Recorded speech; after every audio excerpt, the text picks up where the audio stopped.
appartenenti a estrazioni opposte dal punto di vista della marca culturale e politica, due personaggi però che sicuramente hanno inciso nel bene e nel male nella storia della cultura politica, certamente non solo della cultura politica, nel mondo italiano, nella sua complessità, con ricadute anche per il mondo e la cultura padana. Parlare di Evola certamente è sempre rischioso, anche Marcello Veneziani ha dato il suo contributo sul giornale qualche settimana fa,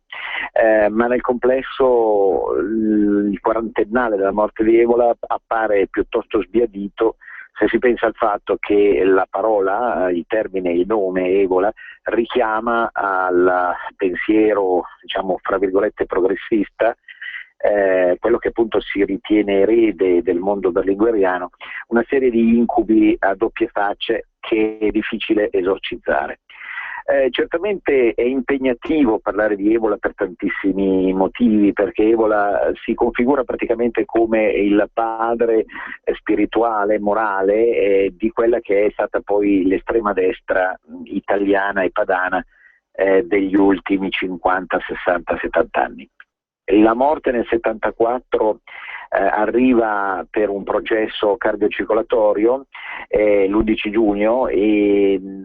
tutti ricordano, quelli che ovviamente si sono interessati all'opera di Evola, tutti ricordano la strana morte, nel senso che egli volle morire in piedi, sorretto dai suoi fedelissimi, guardando il colle del Gianicolo, per avere impressa per l'eternità la grandezza di Roma. E questo era proprio uno dei suoi punti, dei cavalli di battaglia di Julius Evola. Evola è stato identificato anche con un certo tipo di razzismo, con un certo tipo di visione fascista o neofascista, con una certa difficoltà a comprendere il mondo moderno. Scrisse infatti contro il mondo moderno un affascinante libro che ancora oggi fa discutere e dibattere, ma soprattutto certamente volendone guardare le luci e le ombre, cercando certo di cogliere, come noi facciamo da parte del pensiero federalista, che è quello che ci sta a cuore, quelli che sono i punti diciamo più interessanti, ma anche quelli meno stimolanti o per certi aspetti stomachevoli. Sicuramente questo grande tributo che egli volle dare alla grandezza di Roma, all'imperialismo romano, al paganesimo in chiave romanofila, appare oggi come oggi, a 40 anni di distanza dalla sua morte, come alquanto indigesto e stomachevole. Certamente perché, non solo perché i padani veri, i padanisti, i neopadanisti, i vecchi padanisti, eccetera, non riescono a sopportare il fatto che Roma sia un'entità così grande da dover oscurare tutto il resto del mondo, a partire appunto dalla stessa Padania, di cui si è servita abbondantemente Roma dal punto di vista economico, culturale, politico, talvolta suggendone le idee o comunque sradicandone le lingue e le culture. Ma non solo tanto per questo, è perché il problema del rapporto di Evola con l'imperialismo è difficile da valutare nella misura in cui poi in realtà la visione dell'imperialismo romano, più di tutti gli altri imperialismi, aveva delle caratteristiche che si fondavano su una visione militarista che tendeva ad escludere gli aspetti più squisitamente culturali. E naturalmente quando appunto la cultura viene bastonata, quando gli elementi che a noi sono cari delle tradizioni locali non vengono comprese, questo ovviamente ci crea un certo disagio. Ma che cosa rimane di Evola a 40 anni di distanza? Il personaggio, come molti sanno, è estremamente eclettico. Julius Evola si era interessato di arte, in rapida successione arte, filosofia, storia, filologia, si era interessato di estetica pura, si era interessato di esoterismo, di alchimia e di magia. Certo, uno di quei personaggi eclettici, affascinanti per certi aspetti, che cercava di vedere trasversalmente un senso, un significato da dare alle cose. scrisse perfino un libro sul Graal, cercando in qualche modo di togliere il Graal dal contesto cristiano. Ecco, uno degli elementi che accomunano Julius Evola alla tradizione nicciana, alla tradizione di Nietzsche e di un certo tipo di destra culturale europea, è proprio questa, cioè quella di svilire i valori del cristianesimo. Egli aborriva, per usare una parola, un termine mughiniano, come sapete, aborriva profondamente, detestava il cristianesimo in tutti i suoi aspetti, riteneva fondamentalmente che il cristianesimo avesse contrassegnato nella storia dell'umanità una decadenza totale rispetto al paganesimo di ispirazione imperiale romana. Riteneva oltretutto che il cristianesimo avesse offeso nell'intimo quelle che sono le idealità più profonde, a partire dalla virtù della volontà vera e non della falsa buona volontà che egli rivedeva in alcuni soggetti. Pensate che si racconta che Evola, malato, fosse stato costretto a frequentare, a vedersi insomma abbordare da alcune suore che volevano soccorrerlo e lui li avesse mandate a quel paese, come si suol dire. Ma al di là di questi aspetti che molto spesso poi trascendono nell'aneddotica più banale e non soddisfano quelle che sono le vere esigenze culturali, noi dobbiamo capire una cosa: Evola cresce in un contesto culturale fondamentalmente di destra, di varie sfumature, che lo porta a valutare quanta importanza dovesse avere la ripresa di alcuni temi forti all'interno poi di una politica reale. Il famoso gruppo di Ur, siamo negli anni 20 e 30, è quel magma vulcanico attorno al quale appunto si affatica la nuova visione politica, che poi sarà quella del fascismo. Per certi aspetti, e questo è importante per capire anche un po' la violenza neofascista degli anni 50, 60, 70, ancora vivo Evola, ma vivo al tempo stesso già morto nella misura in cui apparteneva al pantheon più assoluto della visione di destra, di estrema destra. Ecco, egli ispirasse in realtà un fascismo oltre il fascismo. Un po' avete in mente la battuta di Grillo, no? Io non sono con Hitler, sono oltre Hitler. Ecco, Julius Evola andava oltre il fascismo, nel senso che voleva un mondo ancora più di destra di quello che il fascismo in qualche modo volesse rappresentare. Famosa la sua battuta, ricorderete tutti, la sua famosa: non è il fascismo indegno dell'Italia, è l'Italia che è indegna del fascismo. A suo modo ci azzecca, scusate la battuta un po' di pietrina, ci azzecca questa battuta, perché dal punto di vista ideale, degli ideali e della teoria, effettivamente poi il fascismo diventò semplicemente una macchietta, complice l'italianità che conosciamo, la peggiore, quella che poi arriva fino agli scandali Expo e Mose di quest'oggi. Bene, Evola era intransigente da questo punto di vista. Era intransigente perché voleva che il presunto razzismo, pensi alla teoria della razza, no? di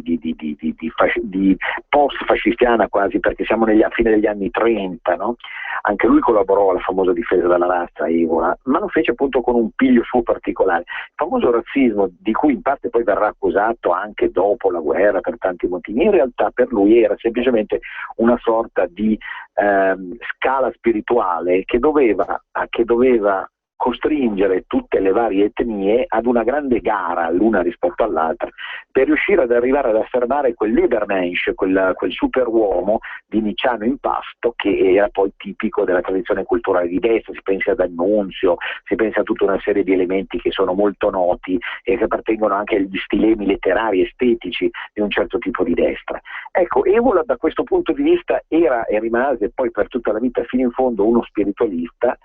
Di fronte al cui spiritualismo si pensi al Graal, alla ricerca del Graal, che poi tra le altre cose ha anche ispirato alcuni filoni New Age degli ultimi tempi, quindi c'è un travaso incredibile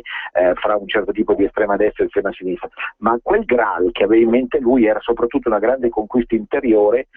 quasi di alchemica trasmutazione, trasformazione, che gli avrebbero concesso appunto avrebbero concesso all'umanità di raggiungere quel livello Uber, appunto quel livello sopra al quale lui aspirava. Certo, le masse erano ancora schiave in qualche modo di una forma di peccato che lui non concepiva in senso cristiano, ma che concepiva soltanto in chiave di un militarismo pagano, e quindi emancipandosi da questa schiavitù spirituale avrebbero raggiunto quelle grandi vette appunto, attraverso evidentemente delle funzioni politiche o geopolitiche che normalmente oggi noi definiamo di estrema destra. Però attenzione, è curioso il fatto che lui in alcuni passaggi della sua opera condanna il nazionalismo. E qui in qualche modo Evola può essere ripreso, depurato certamente dai fantasmi peggiori che gli appartengono, ecco, attraverso una visione dell'imperialismo che sia in qualche modo di ispirazione federalistica e non nazionalistica, anche se poi naturalmente questo tipo di linguaggio che era il suo, così ridondante dal punto di vista esoterico, andrebbe tradotto in qualche cosa di molto più pragmatico, insomma alla padana. In questo lui era figlio di siciliani, bisogna dirlo nel senso buono del termine,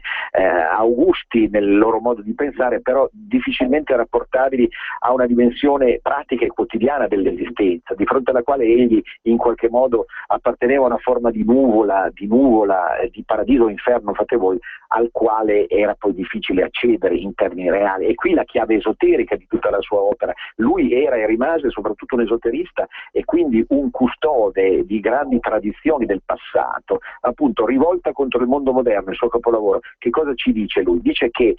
solo nell'antichità e in alcuni spazi del Medioevo in qualche modo l'umanità poté ancora salvarsi, poté ancora custodire quelli che erano i segreti della felicità, e poi col progresso, quindi con l'illuminismo, da qui una grande denuncia nei confronti dell'illuminismo, molto chiara, molto forte da parte di Julius Evola, l'umanità è decaduta. Quindi vedete una forma di religione al contrario, dove evidentemente si assiste a una serie di progressivi sintomi di decadenza che portano poco a poco verso l'abiezione totale, complice in qualche modo il cristianesimo, che egli paradossalmente vedeva non come emanazione di Dio o della cristicità, ma come emanazione del male, della diabolicità, che aveva corroso nell'intima la purezza degli antichi dei pagani, siano essi germanici o siano essi latini. Certo lui parteggiava tra il mondo latino mediterraneo, essendo figlio di quel mondo ed avendone in qualche modo, secondo taluni, la custodia nel secolo XX. E che dire ancora altro di Evola? È un discorso difficile da sostenere fino in fondo, specialmente attraverso una trasmissione radiofonica, però 40 anni sono bastati certamente per farne capire anche i limiti e l'incapacità fondamentale di Evola di porsi rispetto davvero ad alcune pressioni del mondo moderno che non possono essere buttate a mare, ecco, buttando in qualche modo il bambino con l'acqua sporca, perché il mondo moderno certamente è corroso per alcuni aspetti, è vero che la tradizione è stata persa, è vero che ci si annega oramai in una dimensione di futilità, di effimero, però è anche vero che il mondo moderno ha qualcosa da dire nella misura in cui noi sappiamo ascoltarne questi gemiti, che sono forse gemiti di sofferenza, ma ci possono ricondurre ancora a una visione politica, filosofica, morale e culturale che dia un senso alle cose. Allora da questo punto di vista, e chiudo con Evola, il pensiero leghista è quel pensiero che è in grado appunto di esorcizzare definitivamente quei cattivi pensieri che appartenevano all'Evola peggiore e invece di salvarne alcune cose che certamente vanno ritradotte però in un contesto più ampio e fondamentalmente insomma più vicino a una sensibilità che noi definiamo lattamente democratica, anche se la parola democratica non ci piace. Berlinguer moriva in maniera plateale, ecco, da coup de théâtre una trentina d'anni fa durante un comizio a Padova. Berlinguer era rimasto famoso per un certo avvicinamento alla democrazia, alla socialdemocrazia, al socialismo, no? In tempi che ora appaiono lontanissimi, ma sono passati soltanto 30-40 anni, in tempi di compromesso storico che lui stesso aveva ampiamente valorizzato nei suoi rapporti con la democrazia cristiana. In fondo era amico di Aldo Moro e qualcuno disse che al posto di Aldo Moro poteva esserci lui in quella famosa via Gaetani, che non a caso si trova a metà strada fra la sede del Partito Comunista e la sede della democrazia cristiana a Roma. Berlinguer fondò l'eurocomunismo E in questo appare, a 30 anni di distanza, quanto mai pedante e pesante, perché in fondo, se ci pensate bene, alcune intuizioni di Berlinguer, nel momento stesso in cui esorcizzavano quel tipo di sovietismo estremamente filisteo, incapace di comprendere il senso della libertà e dell'identità, però si avvicinava a un'altra forma di dittatura. Lo faceva a modo suo, no? Ma certamente si avvicinava a quell'eurocrazia di cui oggi vediamo gli aspetti tremebondi, la difficoltà di comprendere il senso e il significato della convivenza in Europa, il fallimento del progetto fondamentalmente europeista, appunto al quale lui invece credeva, cercando, e da questo punto di vista è stato un profeta, un cattivo profeta, ma lo è stato, cercando di iniettare il sovietismo in Europa, insomma per una sorta di osmosi che poi fu portata avanti da Mitterrand, ma anche dall'altra parte da Gorbaciov, che in qualche modo gli assomigliò moltissimo come personaggio. E allora vedete bene come Berlinguer a 30 anni di distanza è difficile ancora da digerire nella sua complessità, e da questo punto di vista quanto ci sentiamo lontani dalle parole del guru Casaleggio, appunto, che quale corvo torbido apparve prima delle elezioni europee del 25 maggio ad annunciare una rinascita, una sorta di reincarnazione di Berlinguer. Berlinguer ora viene ovviamente lodato, se ne descrive la vita, le opere, viene santificato, questo è tipico del mondo della sinistra, no? Cioè bocciare i santi veri, costituirne di falsi, ben confezionati, appunto, da adulare a distanza di 50-100 anni e via dicendo. Pensate al film di Veltroni, pensate a tanti libri che stanno uscendo in questi giorni in edicola e in libreria, dove appunto Berlinguer viene visto soltanto nei suoi aspetti migliori, come una sorta appunto di vate della vera democrazia, che si liberava evidentemente di quel sovietismo fetido che aveva impedito l'emancipazione dei popoli. Ecco. E ora di fronte a questa visione che noi francamente aborriamo, questa santificazione berlingueriana, il pensiero leghista, l'intellettualità leghista, che cerchiamo modestamente di rappresentare assieme ad altri che voi conoscete, altri colleghi nostri, non può che rigettare qualsiasi tentativo da parte di qualsiasi parte politica essa venga, è vero, a favore di una riabilitazione effettiva di questo personaggio, che fu poi in Italia veramente il protagonista del compromesso storico, quindi del più fetido abbraccio, dell'ammucchiata più orgiastica della storia umana tra la Democrazia Cristiana e il Partito Comunista Italiano. Ecco, chi ha un po' più di 30, 40, 50 anni può capire e ricordare quanto ci costò sul piano proprio della società, del costume, questa forma di compromesso appunto che venne costruito da Enrico Berlinguer. Quindi niente di più lontano da noi appunto di questa glorificazione, di questa santificazione. Ciò non di meno, e qui chiudiamo con Berlinguer, ecco, ciò non di meno certamente la sua moralità, la sua onestà, la sua capacità di ancora gestire una certa situazione in termini di grandezza morale rimane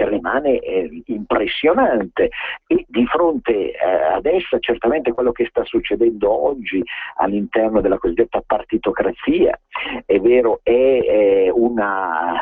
qualcosa di stomachevole che di fronte al quale appunto Berlinguer rimane sì davvero una forma di ideale. Certo, poi come tutti aveva i suoi difetti, aveva le sue mancanze e aveva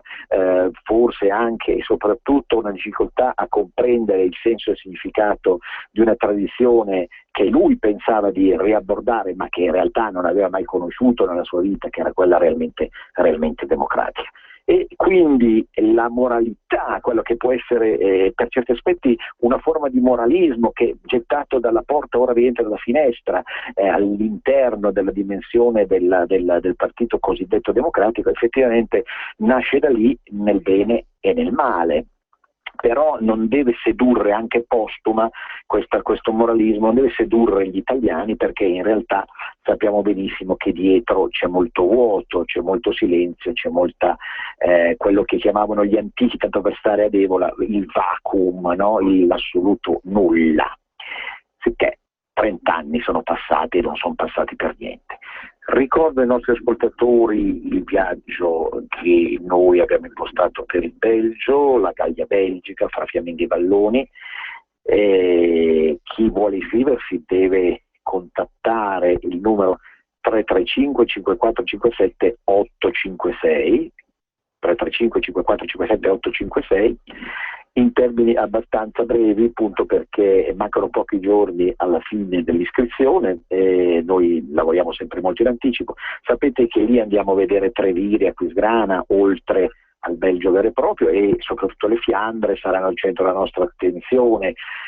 come devoti dell'arte, ma anche come intenditori o appassionati dell'identità dal punto di vista dei musei, anche tradizionali, delle tradizioni popolari o di tutto quello che fa parte della storia. Pensate a Waterloo, il campo, come misurare a 200 anni di distanza la più grande sconfitta di Napoleone e fare in modo di essere lì presenti come se la battaglia si stesse svolgendo in questo momento, cioè quello che sarà quel momento, il 23 luglio prossimo. Il viaggio infatti si svolge dal 19 al 23 in pullman, non ci saranno fatiche aeree, di trasvoli aerei, e ci porterà appunto a visitare tutti questi posti che vi sono stati già abbastanza elencati in altre situazioni e condizioni. È uscito anche un coupon sulla Padania per 3 domeniche consecutive, e comunque in ogni caso c'è davvero da conoscere delle cose.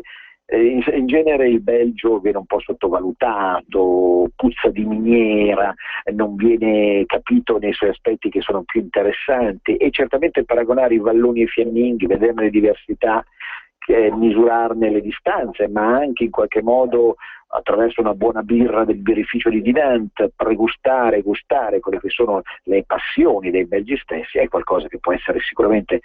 specialmente in un'estate torrida come si preannuncia, lì la possibilità di prendere invece un po' di fresco, ma non troppo, dal 19 al 26 luglio appunto prossimi. E quindi allora mettetevi in contatto col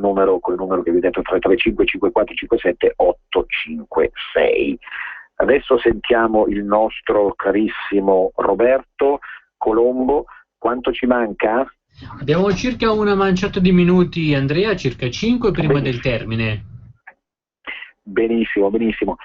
Allora vi ricordo un altro evento che è molto particolare. L'anno scorso si è celebrato il centenario di Milano Marittima, vero, quella che è un po' la versione balneare della capitale non morale, che rimane Venezia, della capitale economica della Padania. Io non amo mai dire capitale economica dell'Italia, perché Milano, come sapete, non è Italia, è Padania, ma vi ricordo anche che quest'anno cade un altro centenario importante, quello di Forte dei Marmi. Forte dei Marmi è una località turistica fondata proprio nel 1914, a partire dal suo famoso fortino, che si trova nel cuore della Versilia, in provincia di Lucca, ma al confine con quella di Massa. Voi sapete che l'area versigliese è un'antica area ligure, diciamo custodita, vegliata dai picchi delle Alpi Apuane, che in qualche modo la rimandano proprio alla grande catena alpina. Ma Forte dei Marmi è soprattutto la città del marmo, cioè di Michelangelo, che lo lavorò tantissimi secoli fa, e di tutti quelli che si sono affannati negli ultimi secoli, negli ultimi anni, appunto a lavorare le sculture che partivano proprio da quei marmi che dal pontile del forte andavano in tutto il mondo, via mare, via acqua. Ebbene, Forte dei Marmi certo è diventata soprattutto una cittadella turistica, abitata d'estate da moltissimi milanesi, torinesi, genovesi, anche veneti, emiliani, che hanno trovato nel forte, se vogliamo, una versione un pelino più radical chic, ma in senso buono, ecco, di quella che doveva essere anche Milano Marittima. Milano Marittima più popolare, ecco, più padana nel senso gagliardo e come dire, pop del termine, Forte dei Marmi, la versione attraverso la Campanina di Franceschi, la Bussola certamente, ma tantissime altre iniziative che vedono mostre d'arte. Adesso c'è stata una grande festa per il centenario che ha visto protagonisti tantissimi personaggi del mondo della cultura, ma anche dello spettacolo, come sapete, che hanno a Forte dei Marmi il loro riferimento, non faccio nomi ma li conoscete tutti. Bene, 100 anni al Forte, auguriamo almeno altri 100 anni. Voi sapete che il Forte è assediato in questi ultimi anni dai russi, che hanno la possibilità di prendere case vacanza a 30.000, 40.000 euro a botto al mese, ecco, e via dicendo, beati loro, ecco, ma anche chi non se lo può permettere conosce la bellezza di questi posti e sa perfettamente che Forte dei Marmi merita di andare avanti secondo una linea che rimane fondamentalmente padana come gusto e orientamento, nonostante si trovi in terra toscana. Bene, a me sembra davvero di essere arrivato al termine, auguro a tutti, vista di temperatura, insomma, un buon inizio estate e ovunque voi siate. Ricordo ancora una volta quel telefono 335 5457 856 da contattare per iscriversi alla grande gita belgica dal 19 al 26 luglio. Un grande abbraccio padano a tutti, Venezia risorga Venezia, a risentirci. Avete ascoltato Cultura Padana.